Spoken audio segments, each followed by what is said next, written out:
Hey, boy. Hello, ladies and gentlemen. This is Eddie Marcus, spokesman and advocate for basic human rights for all people. Again, I got some wonderful stuff that I want to share with you. You know, I'm always talking to you about peace and prosperity and joy for every human being on earth. Yeah, I'm speaking to you constantly about those things that are common amongst all human beings for survival, like food and clothing and shelter and education and health care. That these things be guaranteed to one another. And that the easiest way, the best way that we could do this to guarantee is to assure that everybody could have a career in their own choosing. And we have already established that those careers are geared toward those things that are necessary for each of us. In fact, those things that are common for our survival. And so our careers would be in those areas, most of them. And people would be, everybody, indulging themselves, everybody participating in the creation of that which all of us need. And so we are ownerships of it, of us. We are one. And you know what? I talk about that stuff. I talk about it in lieu of all the things that we go through in this society. And I say things sometimes that really agitates me, and it might agitate other. I don't know. But what I'm thinking is that the other night, I was in the house, and I was thinking about how wonderful when I see the whole of humanity. I mean, happy to be in bodies, happy to be walking around on earth, happy to be experiencing life in these bodies, in these times. And I'm just thinking about how wonderful it is because people are doing their own thing, their own dreams, and everything works together. No clash. Everything is going beautiful. And I'm thinking about this, and all of a sudden, I think about an enemy of that, something that does not want that to exist. And what could that be any clearer than the way that things are?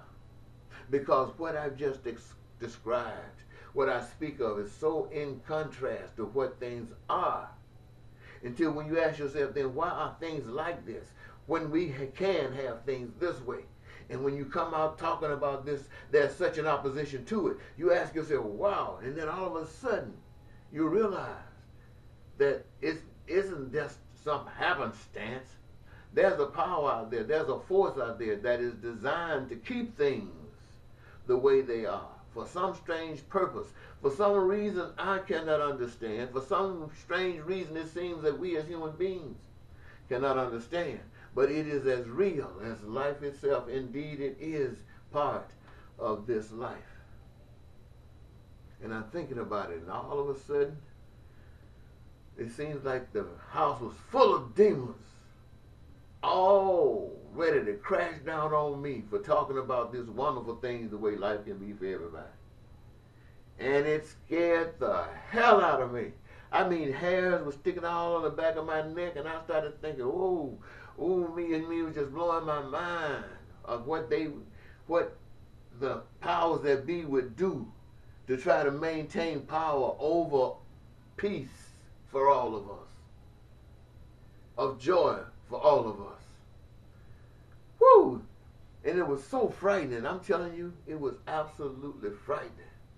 I began to think, this is what it must be like for people in America who call themselves Christians, who give of themselves daily to do the best they can to be humble Christians, to walk in the footsteps that they understand it to be, but recognizing that they live in a system that you cannot step outside of certain boundaries, that they will come on you on hell's force.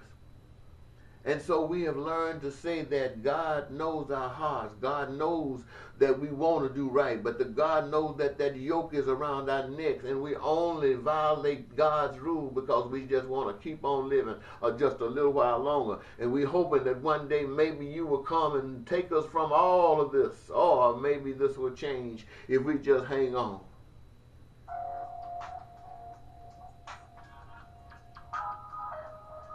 This is my daughter. Hello? No, uh, no, they ain't called me. All right, bye. And so they will come at us just like that. Come at us just like that. And so the people will say, let us go on and hope for the better. And we go on hoping for the better. But things do get worse. And so tonight, ladies and gentlemen, this is just how it made a step from all of that fear that I just mentioned that I had the other night. And it eventually left. It eventually left. I realized that this is where it is. If you come into the state of awareness, if you come into the state of consciousness, it's just like Ed Snowden came into a state of consciousness and made a stand and shouted out to all of the people to hear that you're being deceived, you're being exploited. And now he has to run for his life. And so here we are, finding ourselves have to be in bondage, knowing that if we really stand up, that we will be killed. And so we don't want to be killed, and we hang on. But today,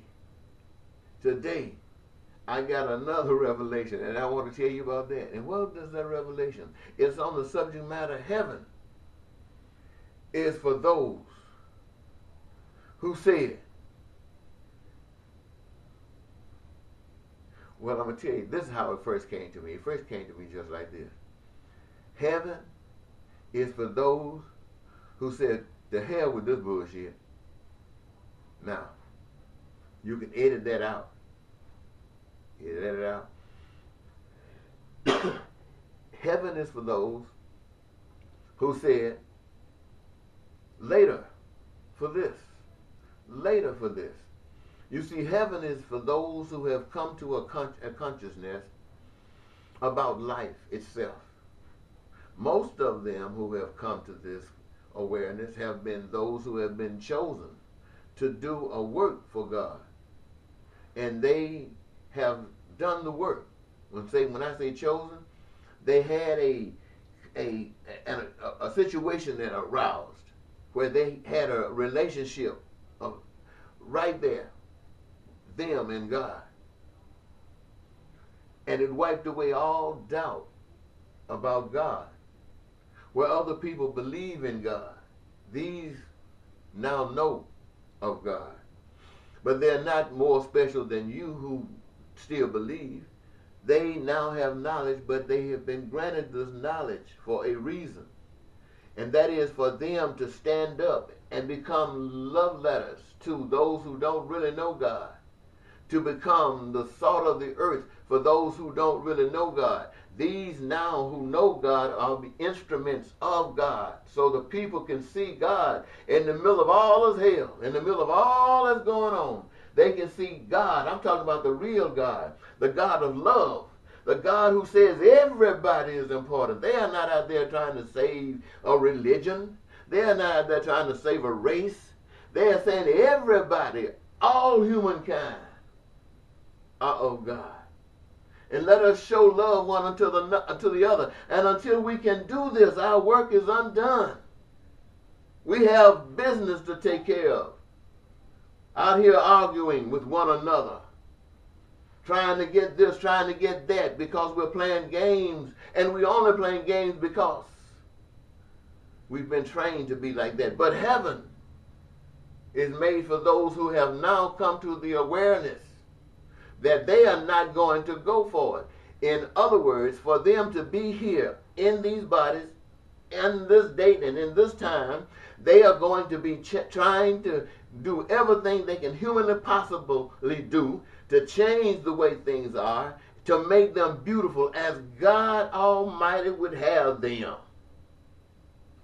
That is and will be and will stay the work of those who know God. And those who believe in God will follow those who know God, because these have become God. You don't have to worry about competition. It's not about competition. It's about loving. You know what I mean? It's about loving. So heaven is made for those who say it's going to be like that. Or brother, all the demons of this earth can come and take me. Why? You can take me because I am not responsible for myself any further than this.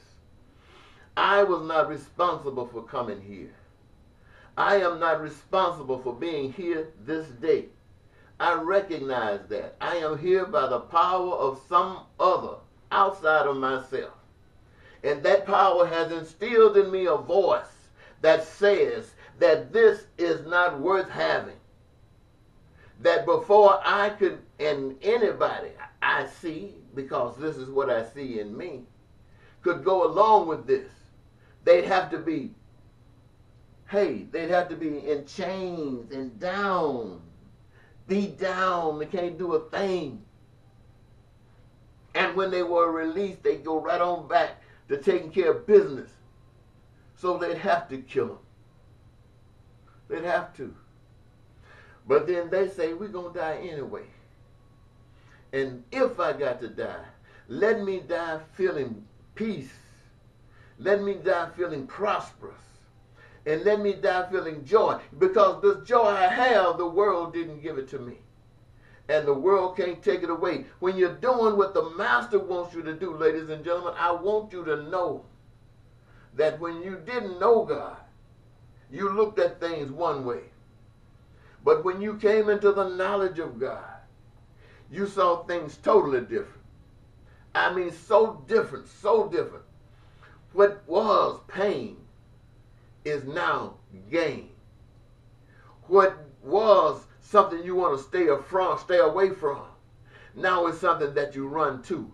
Because in it, my friends, is life abundantly. And it is always something that we can't give to ourselves. It comes from a power we can't see. And so heaven is made for those who says, you can have this. As long as I'm here, it must be changed.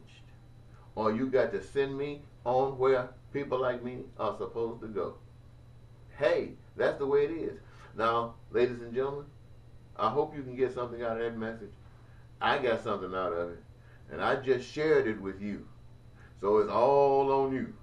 But the next time, this is Eddie Marcus, spokesman and advocate of basic human rights for all people. Say, bye-bye.